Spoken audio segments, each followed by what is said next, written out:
Il y a quelques années, Giuseppe a été envoyé en prison pour une année complète à la suite d'accusations d'une de ses ex. Invité de chez Jordan, l'ancien candidat de télé-réalité est revenu sur cette période qui s'est révélée plus facile à vivre qu'il n'aurait pu se l'imaginer. En 2016, Giuseppe de Qui veut épouser mon fils se retrouvait dans une bien mauvaise situation. À l'époque, il se faisait juger pour appel téléphonique malveillant, menaces de mort réitérées, harcèlement et violence après une plainte déposée par son ex Inda, avec qui il a eu un enfant. La justice tranchait en faveur de cette dernière et condamnait le fils de Marie-France à 4 000 € de dommages et intérêts mais surtout à 2 ans de prison, dont 1 an ferme. C'est dans la région de Cannes que Giuseppe a alors été emprisonné, non loin d'où il vivait avec Inda jusqu'à ce que les choses ne prennent une mauvaise tournure.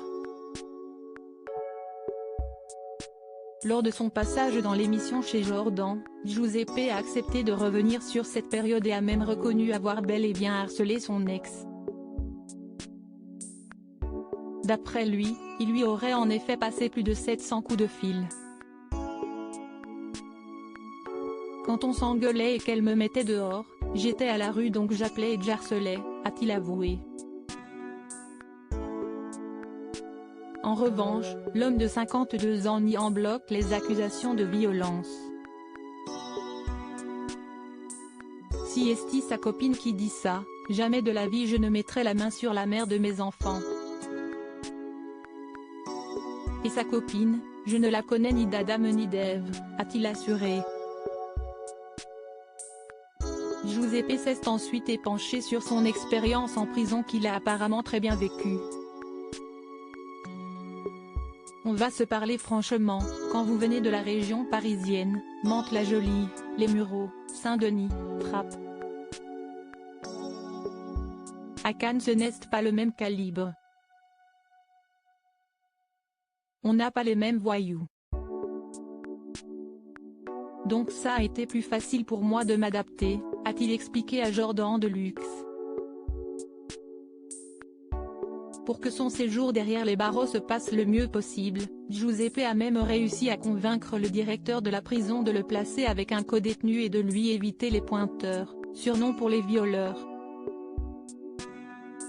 Et personne ne m'a embêté, a confié l'Italien. Giuseppe était d'autant plus à l'aise qu'il avait accès à un téléphone portable. En prison, tout le monde a le téléphone. Moi je l'avais par rapport à mon codétenu qui était super gentil et propre, a-t-il souligné. En outre, Giuseppe a fait savoir qu'on peut tout avoir dans les prisons. Marie-France a précisé avoir mis beaucoup d'argent sur le compte de son fils durant son incarcération pour qu'il puisse justement avoir accès à ce qu'il voulait.